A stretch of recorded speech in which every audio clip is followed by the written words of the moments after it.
We gather today to mourn the death and celebrate the life of Thomas David Willmorth, born on November 4th, 1962, and died on January 5th of this year. Tom was, of course, known far and wide as a terrific actor and a very funny man. More importantly for us today, he was a beloved presence in our life. Our hearts are broken. Today, we share our mourning, we share our tears, and the still hard to believe knowledge that he has gone from us on this earth.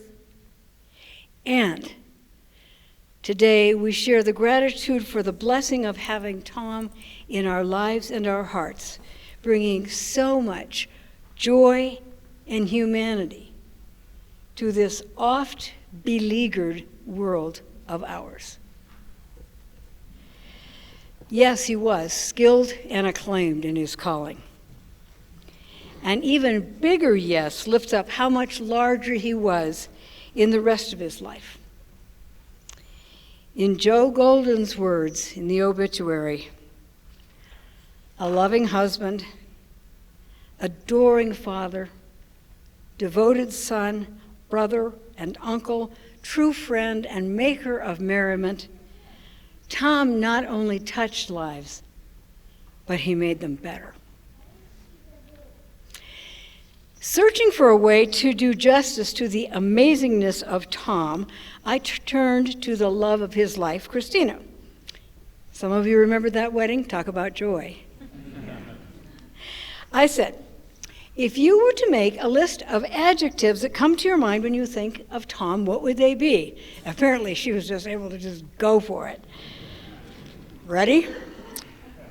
Brilliant, handsome, hilarious, witty, charming, sexy, kind, generous, loving, devoted, aware, loyal, brave, talented, actor, comedian, writer, humanist, genius, husband, father, friend, son, brother, uncle, nephew, cousin. Thank you, Christina.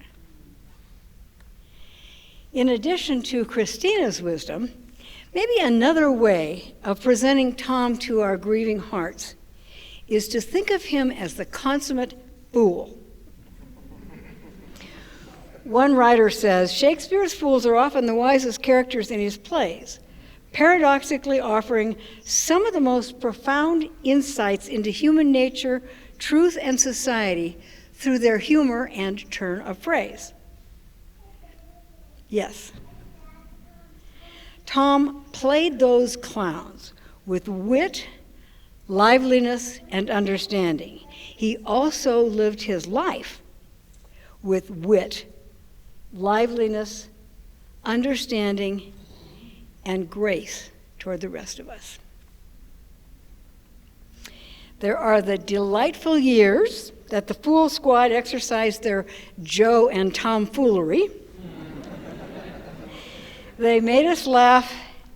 They scandalized us at first when they started stealing the audience's food. They were totally genius when their fooling took on the seemingly never-ending current events that we fleshlings in Idaho are heir to. They made us laugh and sing and hope. Thank you, Joe, wherever you are. And then there's the way that Tom, in his life, simply embodied the wisdom of the fool. Feste and Twelfth Night, for instance. Katie's description fits Feste and it fits her dad. His purpose is to inspire truthful self-reflection and be the source of the balms of humor and music to all heartsick characters.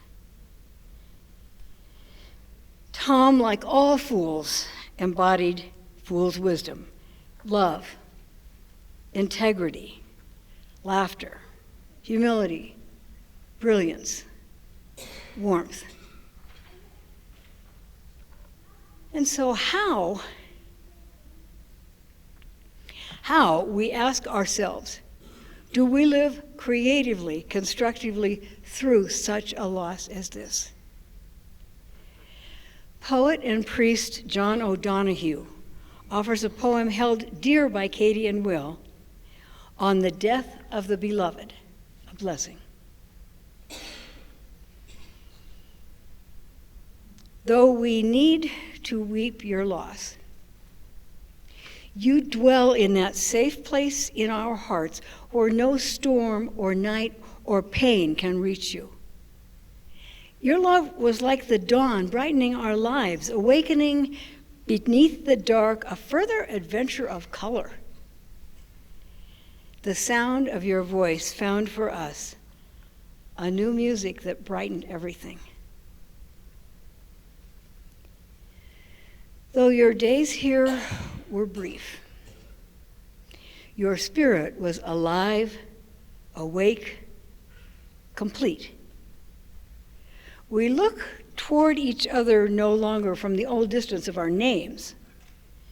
Now, you dwell inside the rhythm of breath as close as we are to ourselves.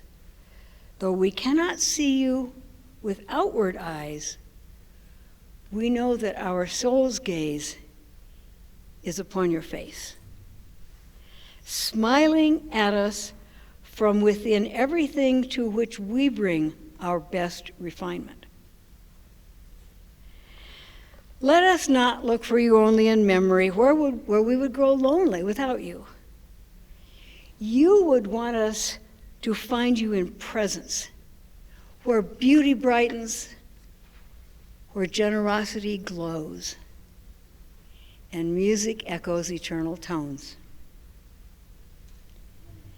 May this dark grief flower into hope in every heart that loves you. May you continue to inspire us to enter each day with a generous heart, to serve the call of courage and love until we see your beautiful face again in that land where there is no more separation and where we will never lose you again.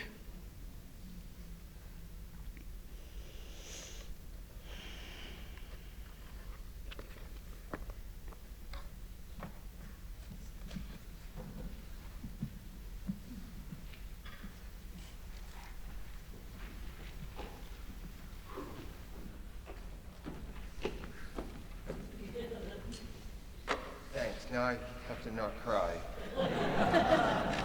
Beautiful. Beautiful. There we go. Oh, good Lord. Stop it, Tom. Not funny.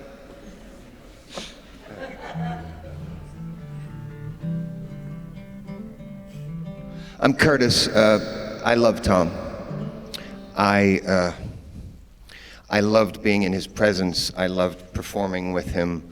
I was lucky enough to, for a long time, co-host the fundraiser for Interfaith Sanctuary, the Extreme Holiday Extravaganza, with Tom and Joe. And he inspired me. He moved me. I'm a jazz musician. I've played with some of the greatest jazz musicians in the world, and Tom could go toe-to-toe in improv with any of them.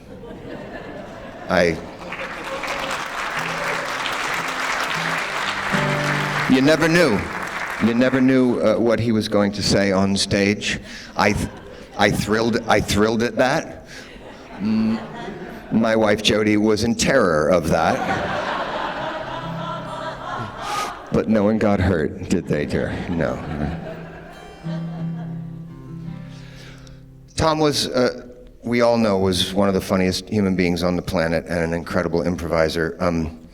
But it's not often said what an extraordinarily unattractive woman he was. I mean, just awful. And I was lucky enough to have a little. Well, I enjoyed that greatly when I wrote this song for Tom and Joe's show, the Crumlin Foundation, that they put on at BCT, a two-hander with 1,000 characters, and they needed a song for Joe's character to sing to his beloved Tom. And it was really beautiful to see that. Unattractively beautiful.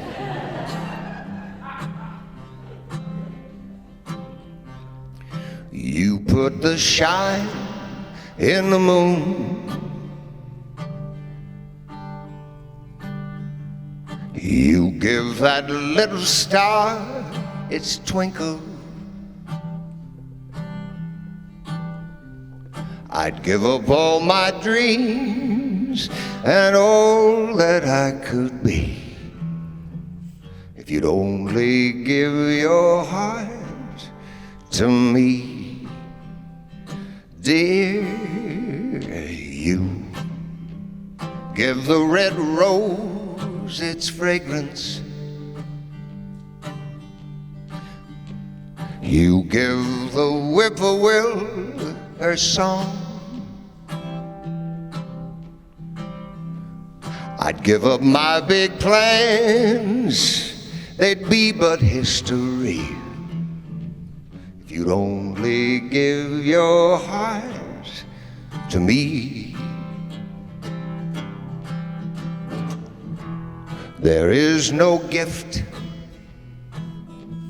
too precious or grand for one so deserving as you, dear. You give the sugar plum its sweetness. You give the cinnamon some spice. Nice. I'd give you all I have, my heart and soul for free, if you'd only give your heart to me.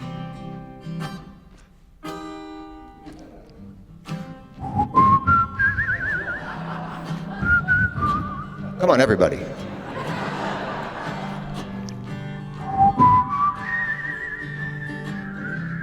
Ah, yes.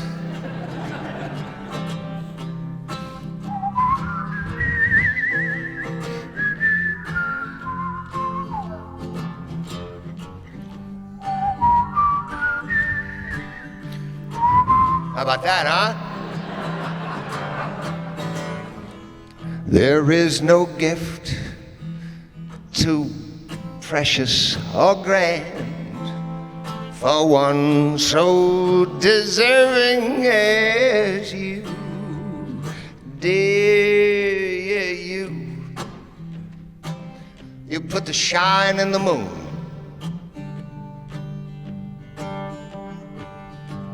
You give that little star its twinkle.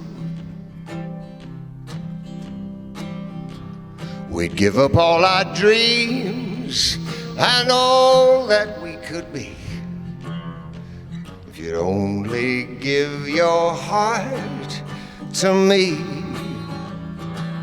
If you'd only give your heart to me.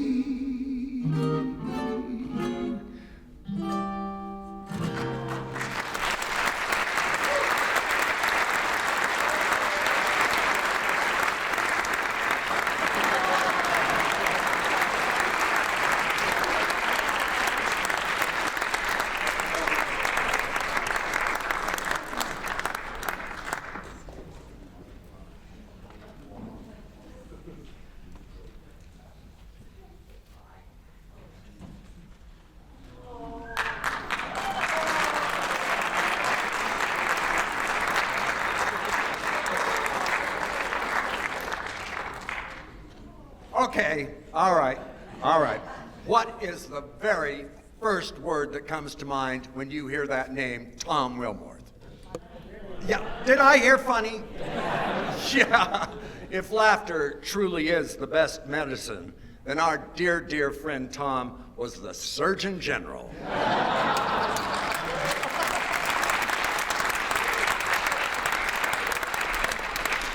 Tom loved and laughed his way through a life that touched us all, and we're better people for it.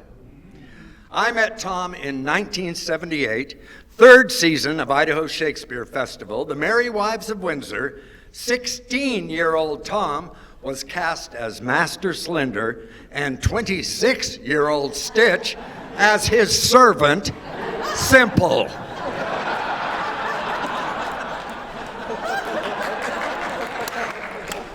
Yep, it was clear that young Willmorth was going places, and he did. He graduated from Carnegie Mellon in Pittsburgh and studied at the esteemed Second City Theater in Chicago. When he got back to Boise, Idaho Shakespeare Festival snatched him up, where he continued to add to his already impressive acting resume.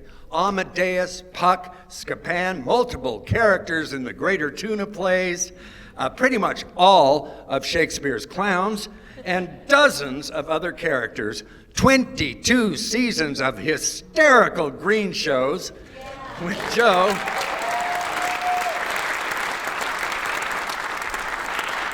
Brilliant performances at Boise Contemporary Theater, like his one-man show, Fully Committed, and, all that Fool Squad stuff. Yep, Tom's comic genius was grounded in kindness and a genuine love of humanity. He had that rare ability to make us laugh at him, each other, and ourselves all at the same time. It's generally considered that Tom and Joe Golden are the two funniest people in Idaho. Tom, like Joe, both versatile actors with enormous range. Who here was fortunate enough to see Mike Hoffman's production of The Glass Menagerie? Oh, yeah. Tom's sensitive performance of Jim, the gentleman caller, alongside Sally Field's Amanda, was moving and flat unforgettable. Tom was also a prolific playwright. His homage to John Steinbeck, called Of Grapes and Nuts, his nod to Tennessee Williams, The Glass Mendacity. He wrote 4 plays for Idaho Theater for Youth. Christina and I had a blast touring Idaho schools in Tom's delightful commedia play, No Fish in the House. He even wrote Shakespeare's lost play, King Ficus, just to name a few. Tom was a lightning-quick improv artist, a skilled mime and physical comic, and responsible for the funniest stand-up routine I have ever seen. Genius in its simplicity. It was a comedic haiku. All right, picture this. It's a bare stage except for a microphone down center. We hear an announcer say, "Ladies and gentlemen, Mr. Decker." And we applaud, but the stage is empty. Then upstage right, we see Mr. Decker in his old man hat start his ever so slow shuffle across the stage. He turns, spots the audience, takes even more time crossing down to the microphone, checks us out, a naughty twinkle in his eye. Uvula. Phalange. And you get where it goes from there. Tom was a longtime educator teaching theater at Valley View and Capitol High Schools. He directed outstanding productions and taught a legacy of inspired students who adored him, like our Ira Amix, who's damn near famous. Tom was also an enthusiastic Minnesota Vikings fan. Yay! Tom loved his family, his late mother Jo, his father John, sisters Kathy and Tricia, brother Mike. Tom, of course, was an integral part of the heart and soul of Idaho Shakespeare Festival, but Tom's heart and soul was and will forever be his daughter Katie and his wife Christina. Over the years, Tom occasionally brought young Katie to the theater, and we all adored her. She was curious about all things theater and has since graduated from the prestigious NYU theater program. She and her wonderful husband, Will, are cultivating fascinating acting and directing careers in New York City. But it came full circle for Tom when Katie came back to ISF to give her stunning performance as Miranda in The Tempest and her hauntingly beautiful portrayal in the two-person play I and You at BCT. I have never seen a prouder parent than Tom. Katie and Will have gone the extra mile. They've made numerous trips from New York to be with Tom and Stina. Katie's visits and frequent phone calls mean the world. Oh, I love telling this story. I have permission. One of the earliest Shakespearean tours, it's the early 90s, Tom, Christina, and myself doing scenes from Shakespeare's top 10. First rehearsal, first read-through, first time Tom and Christina met each other. They're consummate professionals, already off book, unbroken eye contact. The palm to palm is Holy Palmer's kiss scene from Romeo and Juliet.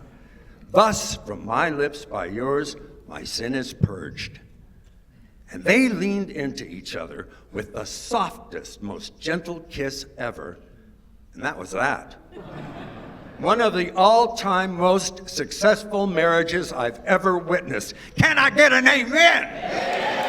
Thank you. I have known and loved those two and their famous Oscar parties for decades. Their warmth, generosity, talent, humor, and ability to instantly connect with people have made them role models in my life. But it was after Tom's diagnosis when they really became bigger than life to me. About 10 years ago, Tom was diagnosed with early onset dementia with Parkinsonism, his most recent diagnosis being Lewy body dementia, an equally insidious disease that affects memory and cognition, as well as a plethora of degenerative physical and balance issues. The fight was on.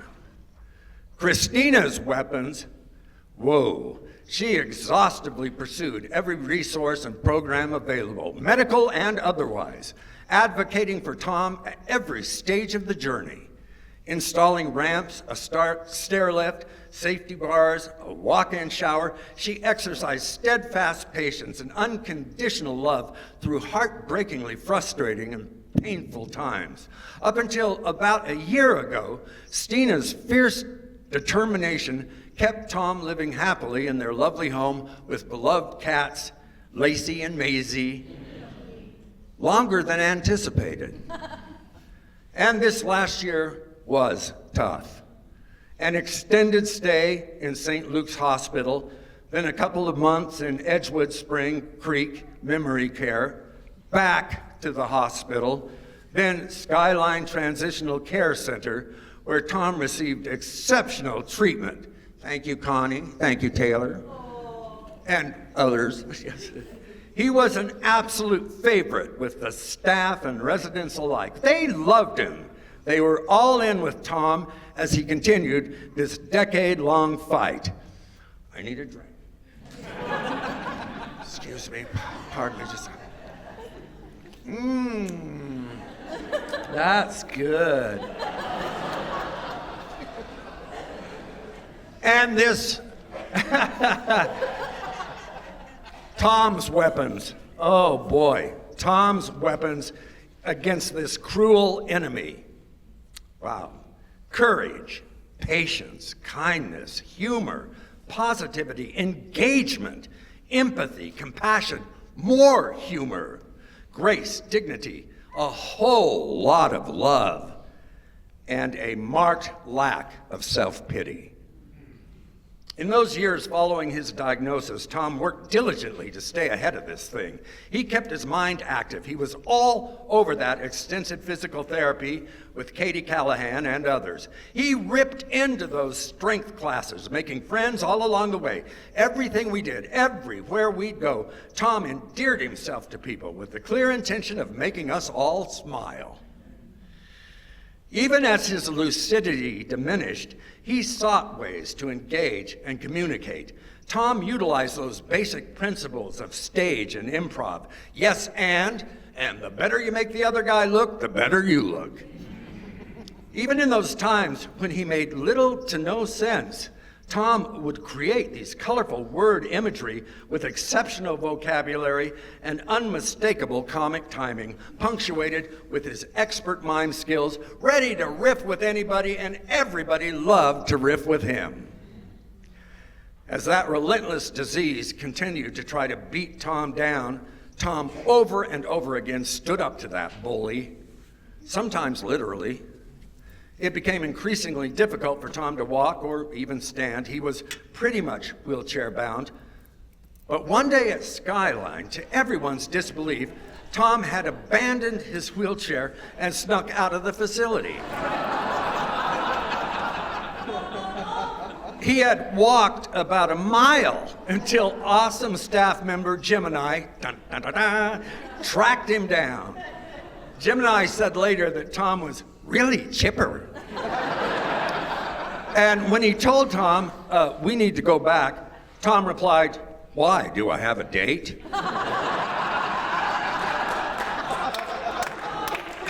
Then Tom suggested they ditch going back and continue the adventure together.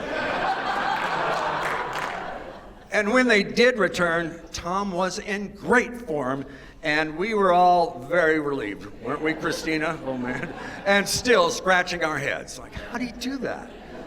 Oh, I loved hanging out with Tom, on stage and off, before and after.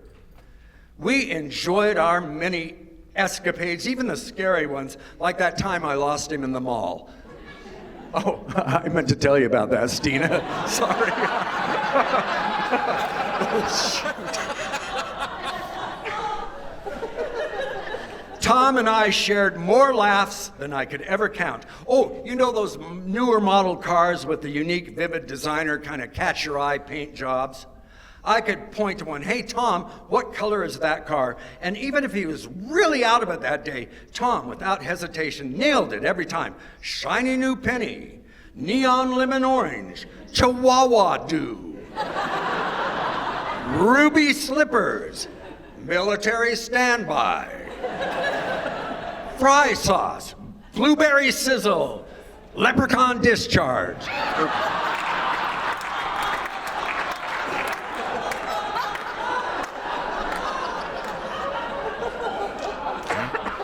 I'll close with one of my favorite Tom memories and what I consider to be a profound life lesson. At Skyline, in the common area, this tiny, elderly Hispanic woman, Maria, wheelchaired over face to face with Tom in his wheelchair. As far as anyone knew, Maria spoke only Spanish. She leaned into Tom and asked him a question in Espanol. Tom leaned into her and answered in descriptive but nonsensical English. Maria smiled, nodded, and dialogued back. Tom replied with what had to be a punchline because they both burst out laughing and knee slapping. Then, just as abruptly, they got really serious and discussed what was obviously mutual problem solving. And even though they made no sense whatsoever, I swear they absolutely made complete sense. And this happened more than once, and with other residents, and with the staff. Tom could riff with anybody, and everybody loved to riff with Tom. Thank you.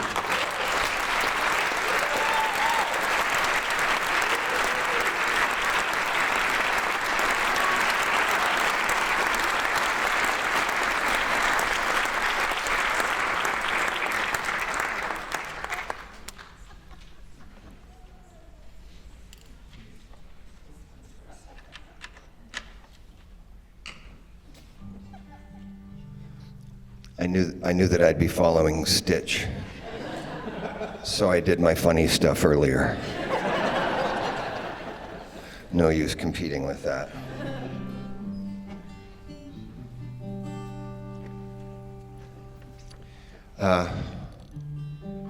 This is a song that I wrote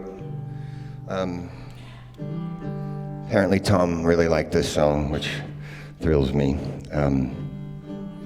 When I sing this song, I think about my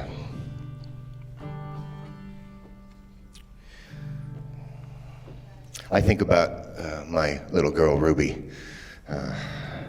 My daughter, Ruby. This always makes me think of her. And Joe told me just this afternoon that this made him think of Katie. So now I have to sing it.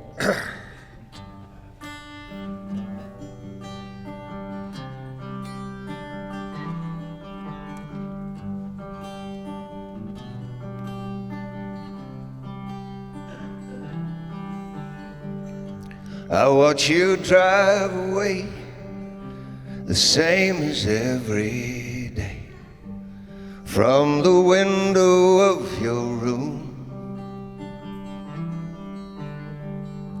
You in your dancing shoes, and all the world's your stage, as the traffic plays the tune.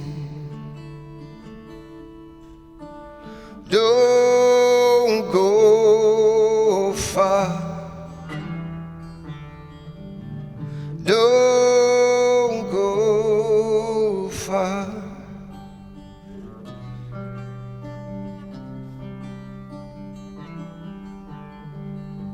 Now we were children once, and little did we care about the dangers we might find. We just lived for fun, couldn't wait to cut and run, while our mothers called behind. Don't go far, don't go far, don't go far, don't go far away. And long ago I promised I would love you without holding back or holding you down, my dear. I'm sorry I forget sometimes. With these doubts and fears, they cloud my mind, and all it takes is one sweet kiss and everything comes clear. So darling, please take care, 'cause it's a mixed up world out there.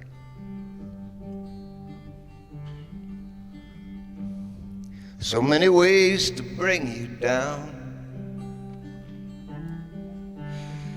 Fly as high as you can see, break the bonds of gravity, and I'll be waiting right here on the ground, waiting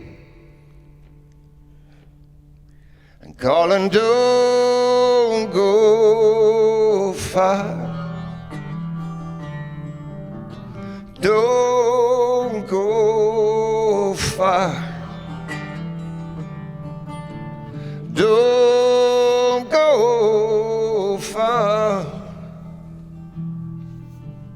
don't go. I watch you drive away, the same as every day, from the window of your room.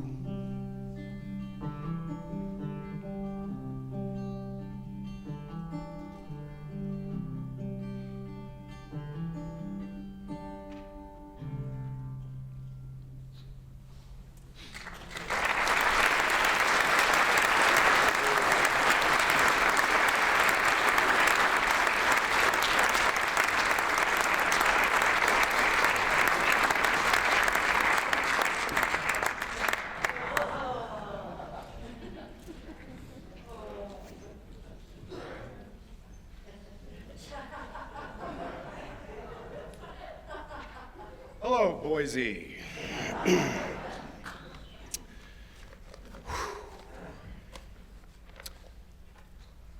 Tom once wrote a letter of recommendation for me, and I quote, "Ira's unique writing style is somewhere between Dave Barry and the Unabomber."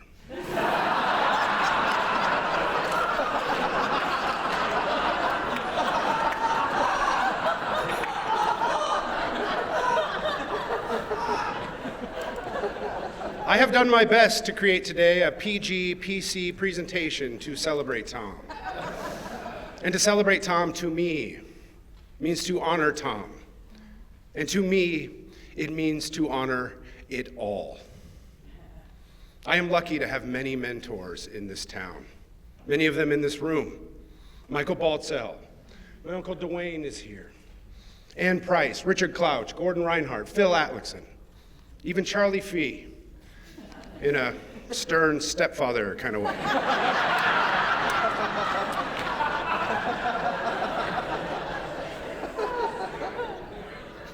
But Tom was my mentor, and so much more.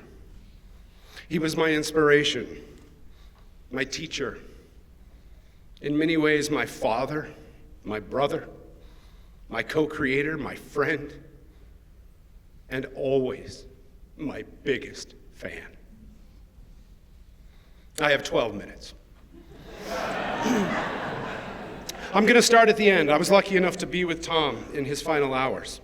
It was a first-time spiritual experience for me, holding him and loving him, and with his closest friends and family, and sharing what would be his final morning. He left us as he lived, and as he handled this awful diagnosis, with grace. And the night before, it was just me and Tom and Stitch and Stina, and we're sitting around telling stories of the old times, dating back, a once-in-a-lifetime magical evening. And at the end of the night, it's just me and Stina and a very lovely hospice nurse. And I leaned into her, and as it just kind of fell out of me, I said, "This man saved my life." And when Stina asked me to speak today, I knew instantly that this is where I had to start. Why did I say that? Where did it come from, this seemingly casual yet plainly true? Now, my childhood and into my young teens is certainly not the subject for today. But for context, when I met Tom, it was my first day at my 17th school. And I was living under the roof of my third stepfather, and all of it, simply put, was a horror show. And if you had asked me, of course, everything was fine. Everything was hilarious, in fact.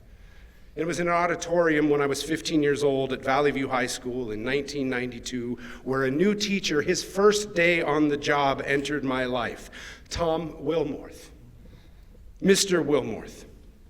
And later we would call him A. Wayne Teagle for reasons I cannot discuss here today. I didn't have any interest in drama. It just seemed sort of better than welding.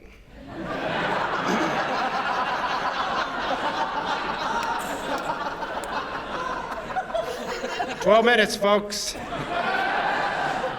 I was jerked out of the Nampa school system and forced to start my sophomore year at Valley View High. I didn't want to be there, and I just didn't care. But throughout that year and getting to know Tom and experiencing his drama class, I truly began to rethink and reshape everything I thought I knew. I was a smartass and a class clown, without much civility, even less class, zero culture, and I was severely damaged. And I didn't know that at the time, but he did.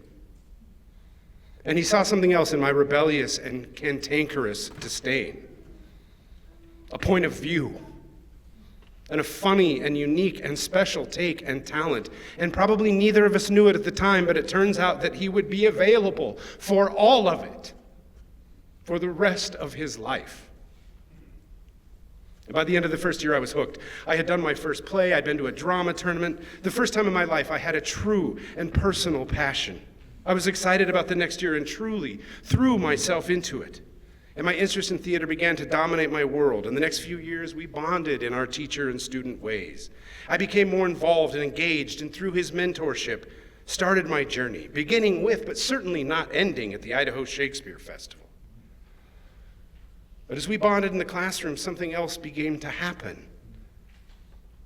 He cared about me. And he asked about me. And he listened.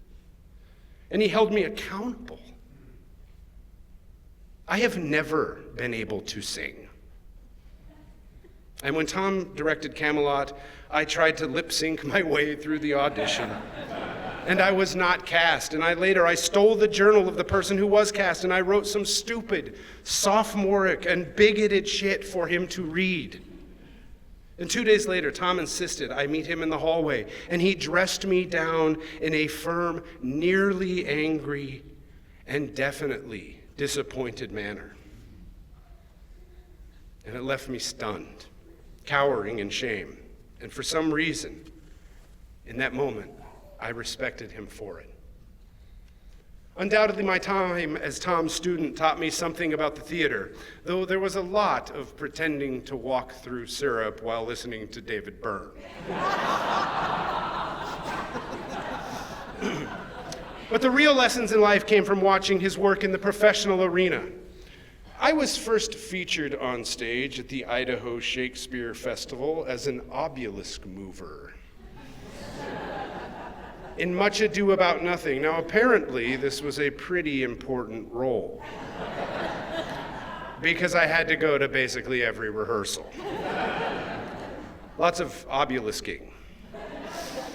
I rehearsed in a warehouse with everyone else on the outskirts of Boise, and to this day I am so thankful that I had so much rehearsal call.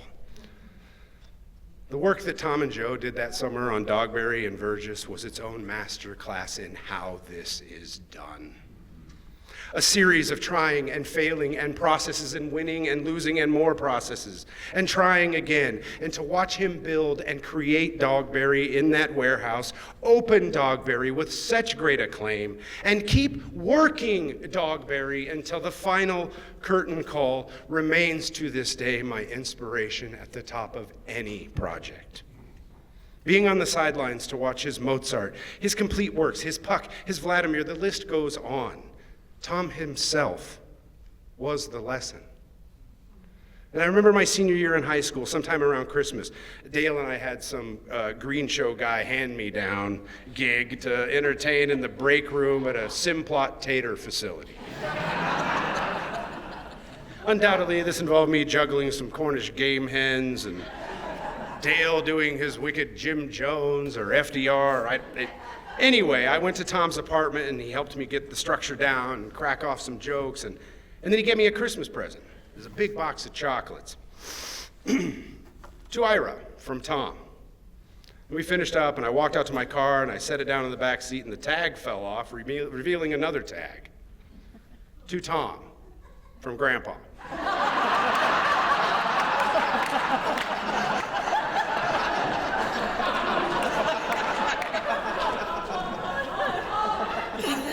This is when I knew that we were going to be great friends. And I apologize. From here, this is where the tale unravels. From the time I graduated until January of this year, it is impossible to define. He helped me with every major audition. He came with me to audition for grad school in Chicago. Tom did not see all of my plays, but he and Christina certainly saw the important ones. He gave me grooming advice. He helped me, introduced me to people and culture and causes that I would have never been exposed to. He wrote me a $30 check in college. In the memo, it simply said, Arby's. There's not a rehearsal room or a film set that I haven't called him from to pick his brain, to get his take. 3 times while writing this speech, my instinct was to call Tom. He and Christina sent me off to grad school with an epic party, and we, as a family, have supported each other in all of our victories and all of our blunders. We were buddies. He could edit my English papers, and I could fix his car. We took road trips, and when Stina was acting on the road, we were basically roommates, meaning I was a freeloader in Katie's room, but it's basically the same. Tom taught me about women's rights. He taught me about human rights. He taught me about abortion rights, gay and lesbian rights. He taught me about collaboration and etiquette, practical guy stuff. basic human decency.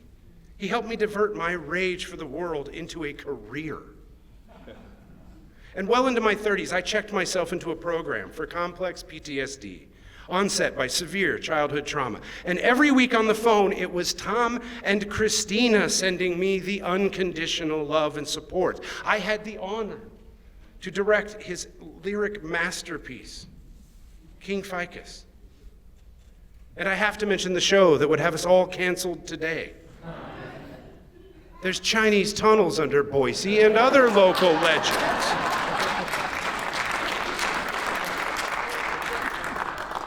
The original. A true cult classic, and to this day still on my top 3 of all-time projects. All the Christmases, all the New Year's, all the Oscar parties, and more than the parties and holidays, just the sheer amount of days into years, into decades spent in the only home that I know as my own.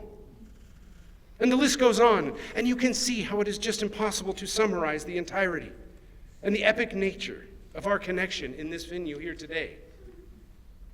I cannot honor Tom today without honoring another dear friend and parent and my sibling, Christina, whose heart is bigger and fuller than any person I have ever met. And I am proud of you. And I cried like a child at your wedding to celebrate that most powerful love. And I have watched in awe as you have honored that completely and to its fullest and navigated this epic, awful beast. And I love you so much. And I am here for you, all of it. I am here for the past, and I am here for the future. And I am here to help create a new hope and sunshiny days, and I am here to mourn with you in what is undoubtedly a lifelong event. As I sat down to write this speech, it got real, really real for me really fast. And I do get mad. And when I think of this cruel and awful disease and how it's unfair and unjust that good men can die so young and that some awful, horrible men live so long, and I scream and I cry and I rage, and the fact that Tom and his friends and his family were all cut short, were robbed of so many years, and I am selfishly just crushed and livid that I can't grow old with my dearest pal, and that we can't sit and reminisce and make new memories and jokes, and that he can't usher his wisdom and his humor and his humanity to my son, Simon Thomas. And this is unfair, and I can't have him anymore, and this is godless, and it's god-awful, and god damn it. But then, sure enough, the tears fall away, and because I am an adult, I can rationalize and I can realize that these feelings are real and I can experience them, and in fact, I need to experience them. And if this all sounds too dramatic, and it may, I guess the point I'm making is that I am able to stand here with my beautiful wife and my son and the rest of my family, and with my head held high, and address my hometown in my most vulnerable moments. And this is in no small part only possible due to the years of dedication, friendship, and assurances, the follow-through, the humanity, and the commitment of just loving me, caring about me, and being invested in me. And so, Tom Willmorth, today, I choose to believe in this moment that you can hear me when I say, thank you, sir.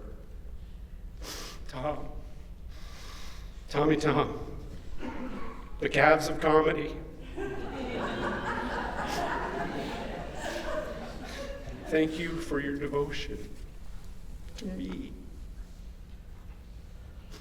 Thank you for the commitment to me. And in so many ways, thanks to you, I know I can compose myself, and I can practice self-love. And I also know that while you are physically gone, I do have you still in countless ways. And yes, sir, we end at the beginning. This man saved my life. And now let me offer you a false ending. It just needs to be said, Tom was the funniest man alive. He is responsible for a huge percentage of the belly laughs that I have had in my life. I am 47 years old. I've worked all over the place with some of the best and the brightest in the game. And I have yet to meet a bit factory more prolific. Tom laid down riffs like he had a team of writers. Always a quip, and clever too. Always accompanied by the perfect, subtle gesture or expression. The use of his body, from scooting his dog ass across the floor to the eyelash fluttering of a coy schoolgirl. Willmorth was a master comedian of mind, body, and voice. And I need to remind everyone that in King Ficus, he wrote a character called Sugar Scroat.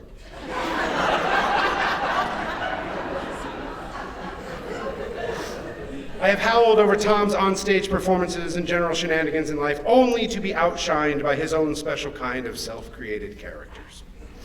Tommy Teagarden, Tom the Talking Mime, the Invalid Lover. The list goes on, but I must honor Mr. Decker. I have been 86th with Mr. Decker out of the old balcony club. And the Vietnam vet under the bed. Sometime in the late 90s in a lodge in Sun Valley with me and Stina and Rebecca Prescott, this thing was invented. Rebecca has never been the same. Okay, the real ending. Promise. Tom used to love to break me up on stage. And most of these stories I cannot tell you here today. But I have to tell this one story and help guide us through a special audience participation tribute for Tom. This goes back so many years, I don't know, and I can't really get into it, but we were in, shall I say, a unique rendition of Julius Caesar. There was a giant head and limbs, and there was extra characters. I think there was a fire juggler. Tom was playing the French horn. And this is the same show where Charlie runs up on the stage after the first 15 minutes and stops the show. And apparently the fire juggler may have caught the stage on fire. He's looking around, and he's like, oh, a ruby. He found a ruby. It had apparently fallen off of somebody's codpiece. I didn't know. Show goes back on. We're all in it. Caesar comes through. It's time to welcome Caesar. I have some sort of sun visor on with pipe cleaners glued to it. I didn't know what the hell was even going on. Caesar comes in. It's Tom. All hail, Caesar! He looks directly at me and he says, anoint him with oils.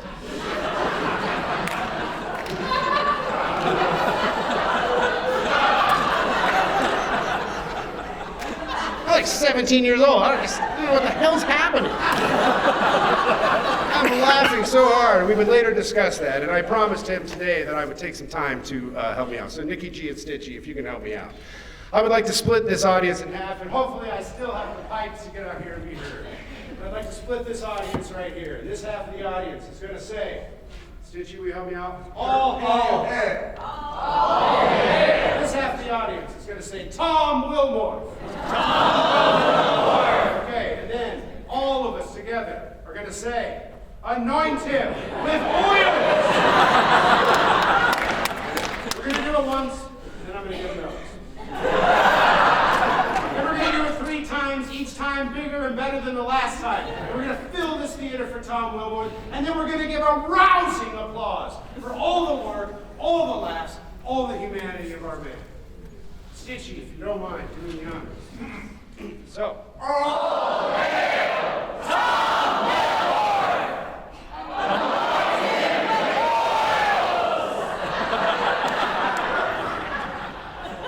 I have one note.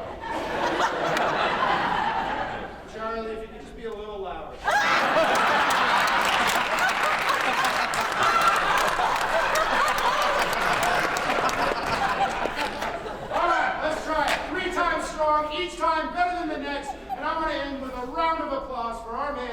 Tom Willmorth. Stitching.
Fucking hell, right?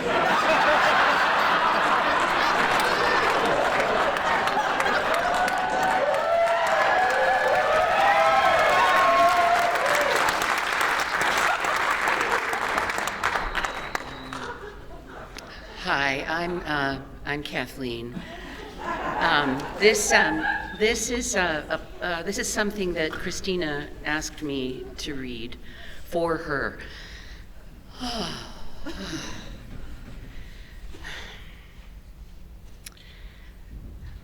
I promise to keep your memory alive, not just in whispers, but in words.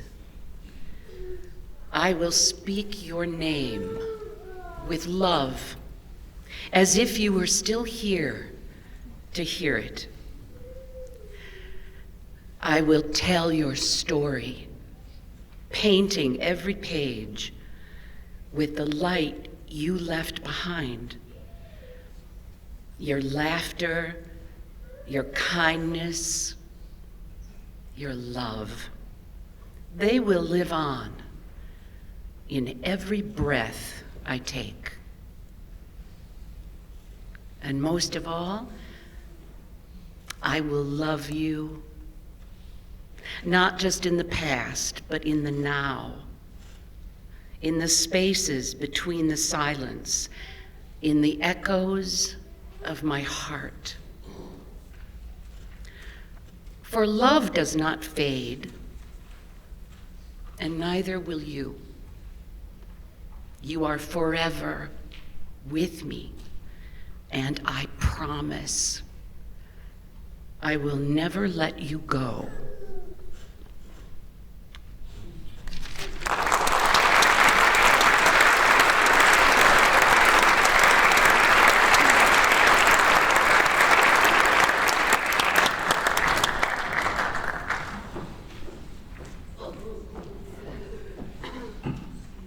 Hi, everyone.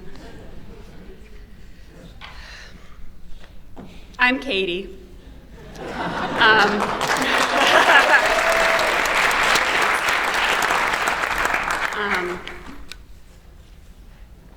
So, as Tom's only child, I feel a bit of pressure to make sure that his legacy is what he would have wanted it to be. And so I really, here with all of you who loved him, I wanted to start off by telling you that as I grew up, my dad told me at least a dozen times that on his tombstone, the message he wanted engraved was, Tom Willmorth, he tipped well.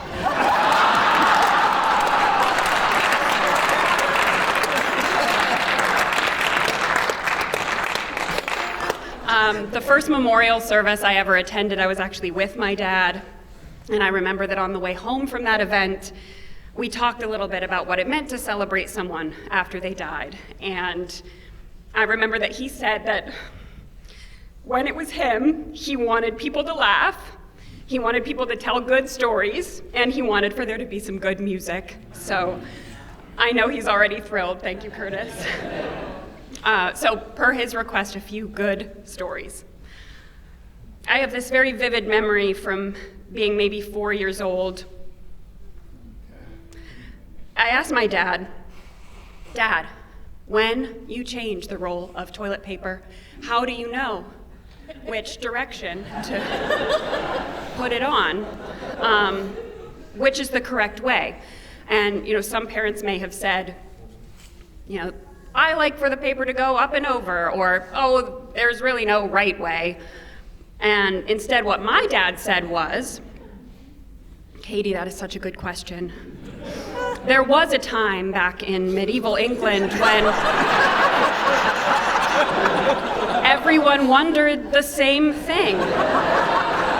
And the kings of England debated for generations what was the best thing to do. Should the paper be rolled over and up or down and under?" And one year, one king would decide one thing, and the next year, the next king would decide they wanted it a different way, and it was a mess. And then Queen Elizabeth finally decided that the toilet paper should always go up and over, and there would be no more debating the question.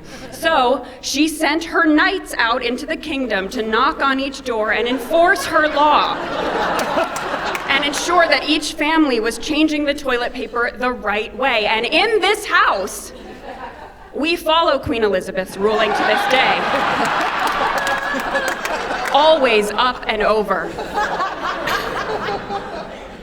So it took me probably a decade to realize that, of course, that story was made up, and that he had both managed to play a hilarious prank on me and taught me the correct way to change the toilet paper. And another decade after that, it also occurred to me that he had also basically taught me about the history of the religious conflict in Reformation England through an allegory about toilet paper. So that's the kind of dad he was. Because I would always be here in Idaho over the summer, I got to spend a lot of time with my dad around the theater, and I'd watch him in rehearsal and play backstage at Tech, and of course watch the plays. And every single time before heading to the theater for whatever show was opening next, my dad would tell me the story of the play. And I mean every scene, every character, even Cymbeline. And he'd explain the family trees and how the characters were related and which identities were getting mistaken. And then he'd answer 5-year-old, 7-year-old, 10-year-old Katie's questions, all of them, and he treated them as important. I remember hearing him tell me the story of Othello, which must have been opening that summer, and I asked him, why does Iago hate him so much? So we talked about racism and prejudice and jealousy. We talked about what was in Shakespeare's play and what wasn't in the text.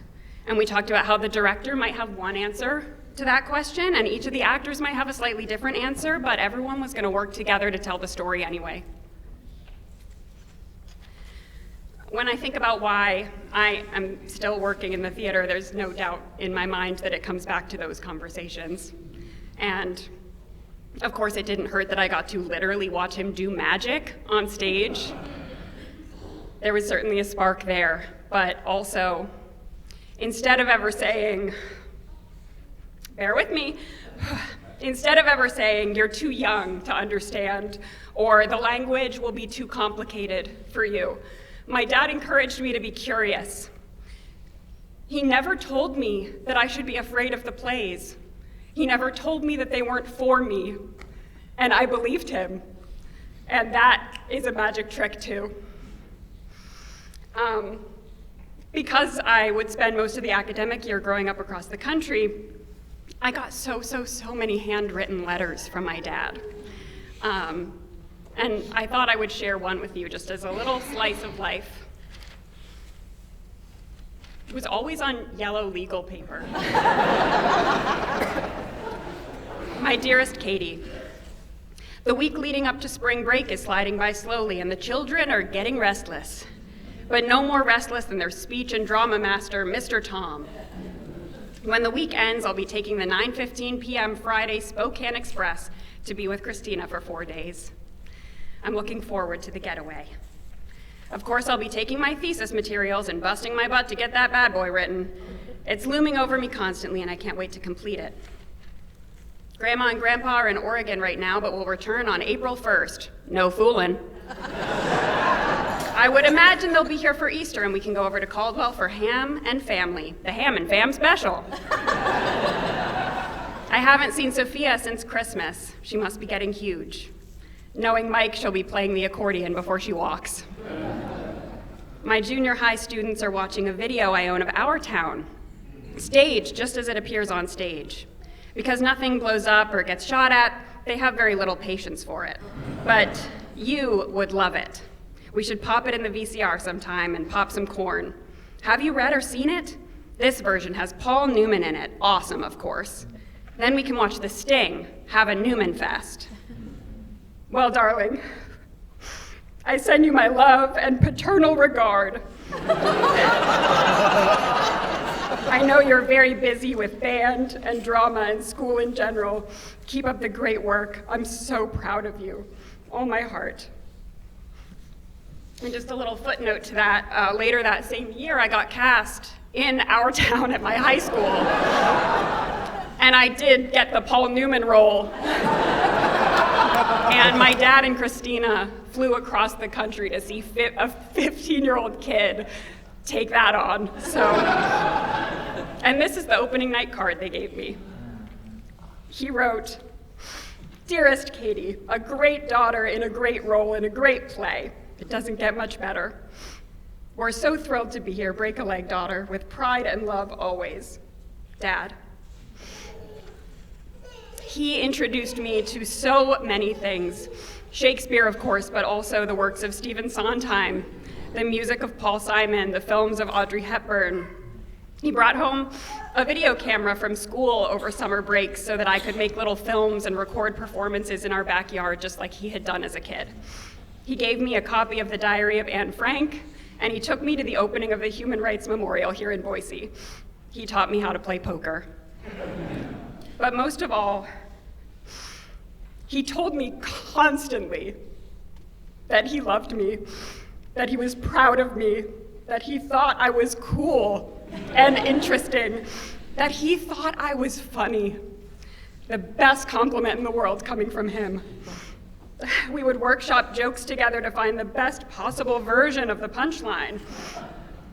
And as I get older, I feel so lucky that because of him, I got to take for granted that my prime example of masculinity was of someone who was sensitive and proud and effusive and could laugh easily at himself and was curious to learn new things and genuinely was interested in my ideas and thoughts. What a gift that I could take for granted that that's what parents were. That's what being a man looked like. That's what being an artist and a collaborator was. And I'll also briefly acknowledge, as others have, that for the past decade, he also lived with a degenerative illness. And there's so much about that that is hard. And we live in a society that's pretty afraid of illness and a culture that often implies, without meaning to, that getting sick means your life is over. And I just want to say, my experience of the past 10 years with him, that is not true. So I want to honor the fact that in addition to living with an illness, in the past decade, my dad formed a wonderful friendship with the guy who would become his son-in-law. He celebrated our marriage. He visited me in New York. He saw me perform on stage in multiple productions. He took trips with his siblings and spent time with our family. He spent quality time with friends. He got to meet his namesake, sweet Simon Thomas, who loves his Papa Tom.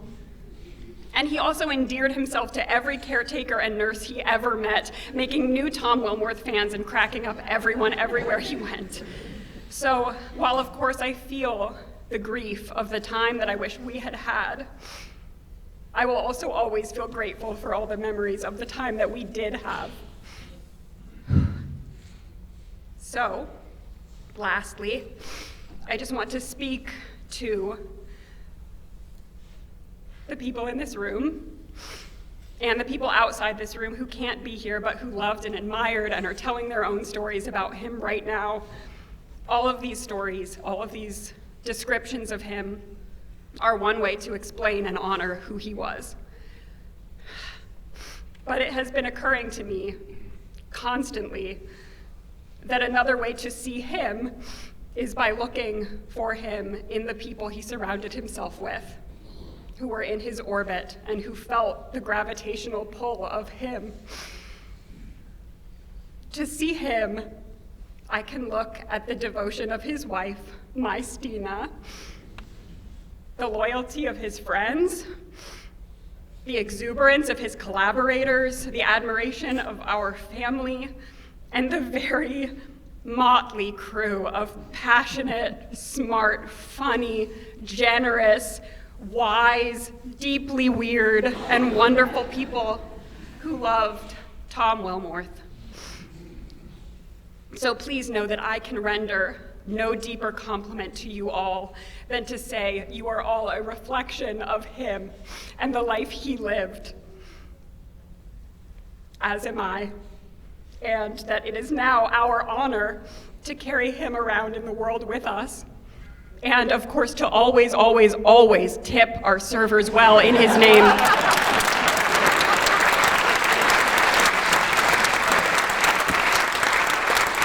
And now I'm going to get off stage and let us enjoy some photos of this guy who we love.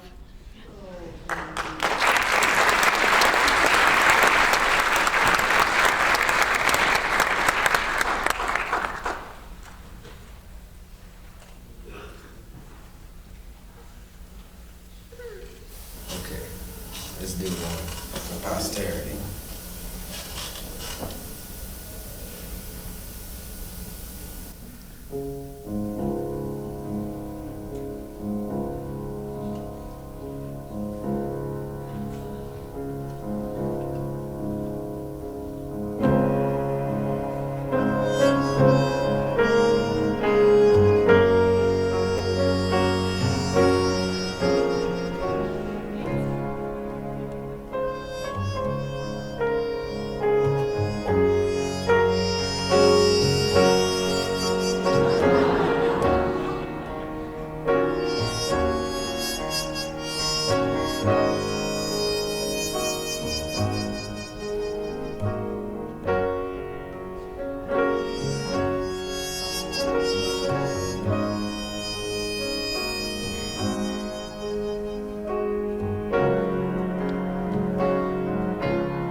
Mississippi Delta was shining like a national guitar.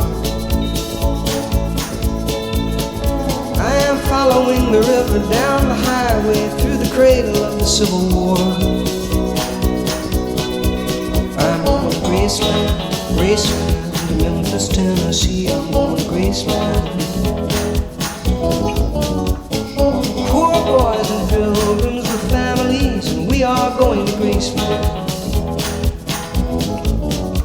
My traveling companion is 9 years old. He is the child of my first marriage. I've reason to believe we both will be received in Graceland.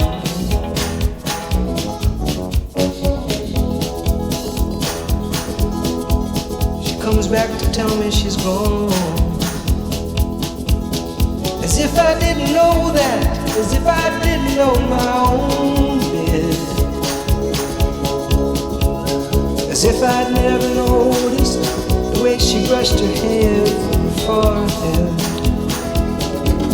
And she said, losing love is like a window in your heart. Everybody sees you're blown apart. Everybody sees the window. I'm going to Graceland, Memphis, Tennessee. I'm going to Graceland. Pilgrims with families, and we are going to Graceland. And my traveling companions are ghosts and empty sockets. I'm looking at ghosts and empties. But I've reason to believe we all will be received in Graceland.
This is really hard. Those are great.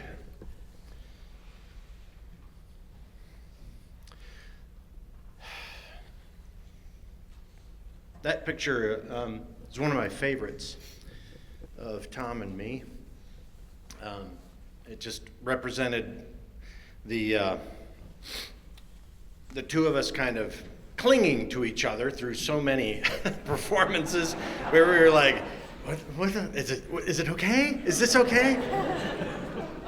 Remember Charlie coming back at intermission of Greater Tuna, and Tom and I were both like in our garters and like half a wig on going, is it okay, Charlie? And he's like, Jesus Christ, you guys, we can't fit any more people out there. It's going great. Maybe we just don't know.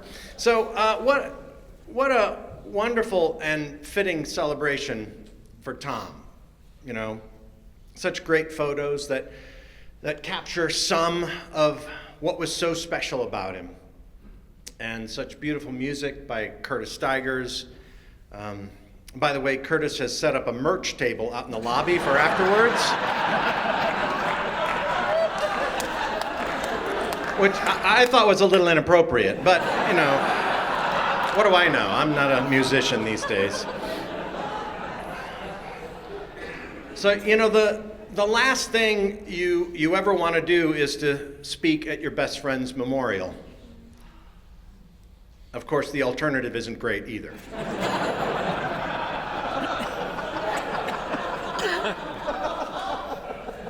And I'm not the only one who wanted a chance to say some words of appreciation for what Tom brought to the people of Idaho. So this is not on the schedule, but please help me welcome to the stage a special guest, former governor of Idaho, Butch Otter.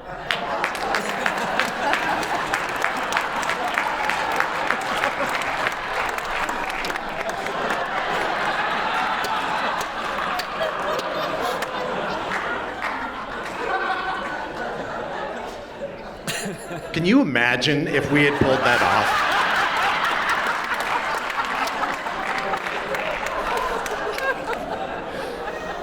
Actually, not to disappoint you, but Tom and I did get to meet Butch one time. We went to an event and we were entertaining at this thing, and then Butch was off in another room taking photos, and we were like, oh my God, we gotta go get a photo with Butch Otter. And so we go over there, and the photographer's like, oh my God, are you guys gonna get your photo? Oh, this is gonna be so great. And his assistants are like, oh, this is gonna be so great.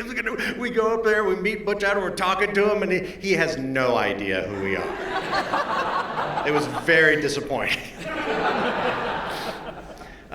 This is so great to see everybody here, family, friends, the Willmorths, who always made me feel part of the family from the get-go as an honorary Willmorth, even to the extent that they have me take the trash out on every Thursday night. It's a long drive, John, but I'm willing to do it. I'm happy to do it. So thank you for your love and affection, and I think it's recycling week this week. I see so many people here, and we've heard so many people to whom Tom meant so much, and so many people from whom we stole wine and food. And I just want to say that was all Tom's idea. Tom was so many things to so many people: performer, teacher, friend, mentor, uncle, brother, son, father, husband, and soulmate, dear friend and blood brother. It's difficult not to feel angry and pissed off. I'm pissed. I am. I'm angry. I feel cheated of many more years of joy and laughter and friendship and companionship with my comedy partner in crime. I mean, we had already booked Boise Contemporary Theater for the 2042 season where we were going to do the Sunshine Boys. That was actually a running joke with us that we were going to do the Sunshine Boys one day. But at the same time that I feel cheated and angry, I also feel so lucky to have had the time that I did with that man. What a gift. Last week I was working on a trailer for a documentary film I'm making about the Green Show days with Tom, and I've been spending hours and hours and hours poring over video footage from those 22 years, as well as photos and videos from everything else we did together, and Tom is brilliant in every single one of them. From corporate Fool Squad shows and private parties to how to set up an HP LaserJet printer to public service announcements about safe driving or what happens to your wastewater after you flush your toilet, and of course, not getting pregnant. And who else would you want to receive advice from about these important topics? One of the things I admired most about Tom's comedy, and something he often demonstrated in our work, was how to be appropriately inappropriate. I'm going to share a few stories now, because I was so damn lucky to ride shotgun through decades of hilarity with that man, and some of these are appropriately inappropriate. But hell, we made it through Ira's stories. And Steigers isn't singing anymore tonight, so the event's basically over. So if you want to leave, you can leave, but please do hit the merch table on the way out. Speaking of Curtis, one of the first times we ever met Curtis was at a December fundraiser for Planned Parenthood. Yeah, I'm going there. We got to the venue, and we're getting ready to go on, and Tom leans over to me, as he often does, and says, I got an idea of how to open this. Just go with me.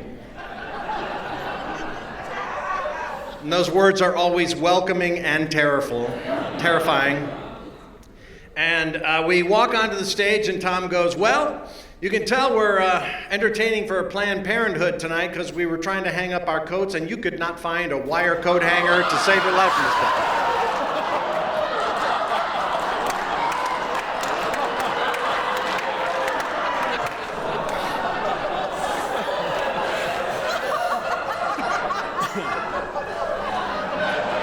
Appropriately inappropriate. And that's how we became friends with Curtis Steigers. Another story involves the Rocky Awards, which is an award ceremony for advertising, local advertising. Maybe some of our friends here were at that ceremony. And anytime one of the ads or spots won an award, they would show the thing up on the screen. And so as the night wears on, you see the same thing over and over again. And so we're announcing the winner of this PSA award, and it's another round of the How to Quit Smoking award. And so this thing comes on the screen, and we got to watch the video for the 4th or 5th time, and Tom goes, oh my God. He pulls out a cigarette. Jesus Christ, how many times do we have to watch this?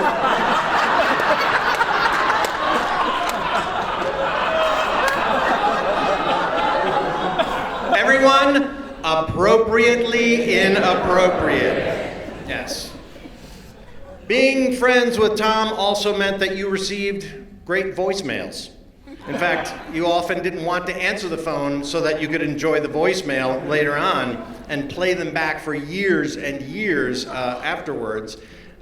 In my late 30s, I bought a motorcycle. And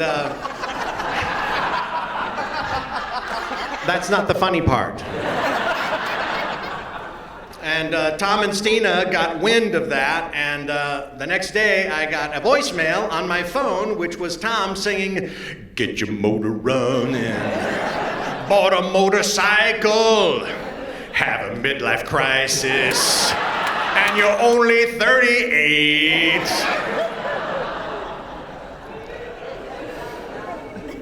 And the most recent one I got that I still have on my phone and listen to often was Tom calling me about a news story that they saw on CNN about a state senator that we have, and Tom and I used to sing some political Christmas carols, and one of them went, Mike Crapo, what a silly name. Who'd name someone Mike Crapo? His parents are to blame. Oh, Mike Crapo.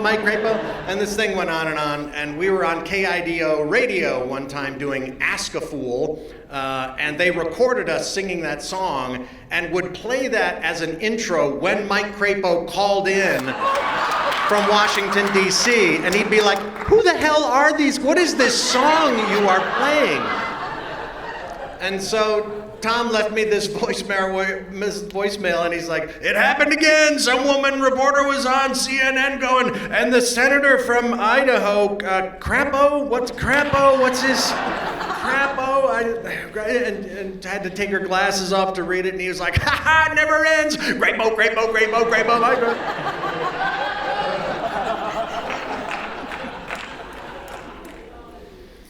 Tom was a brilliant clown. And he was also a brilliant man and friend. In the spring of my first year teaching at the College of Idaho, my mom passed away.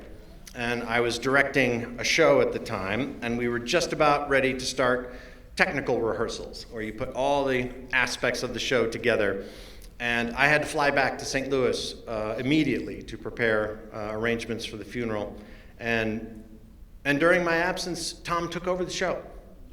Tom stepped in, guided it through technical rehearsals, through opening night, through the performances. He was teaching full-time himself, and he took on this enormous task and added some delightful comic bits, and most importantly, kept my students' spirits up and their confidence up, and let them realize the show that they had worked so hard to do. And I was able to come back and see a performance of it, and was just delighted. And, you know, he took this on in the 11th hour for me, because I needed him too. And that's who he was. That's the kind of friend I had, and that I would wish for you all. And so, to conclude, in true Tom Willmorth form, he wrote a play, as Ira mentioned, in iambic pentameter, representing a remix of all Shakespeare's plays titled Shakespeare's King Ficus. On the last page, he penned a finale tune, and we think it fitting tonight to give Tom the last word and have you all join in the chorus. It is to the tune of When That I Was and a Little Tiny Wit, sung by Feste at the end of Twelfth Night. So I will sing the lyrics in white, and you will all join me in the red-lettered refrains there. Here we go. When that I wert but a player on the stage, with a hey-ho to be remembered, I'd act my deaths with a melancholy rage, for the critics only love you when you're good and dead. When that the script were a scribble on the page, with a hey-ho to be remembered, its death count topped the Elizabethan age, for the critics only love you when you're good and dead. Now with our crowd it is time to disengage, with a hey-ho to be remembered. One more time, nice and slowly. With a hey-ho to be remembered. Tom Willmorth, you will always be remembered.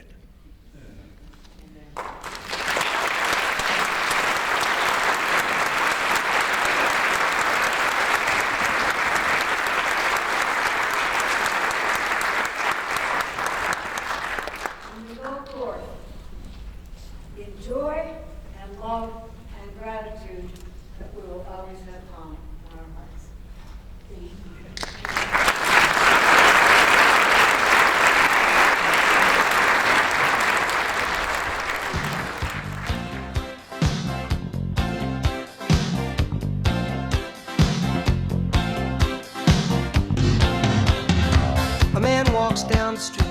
Why am I soft in the middle now? Why am I soft in the middle? The rest of my life is so hard. I need a photo opportunity. I want a shot of redemption. Don't want to end up a cartoon in a cartoon.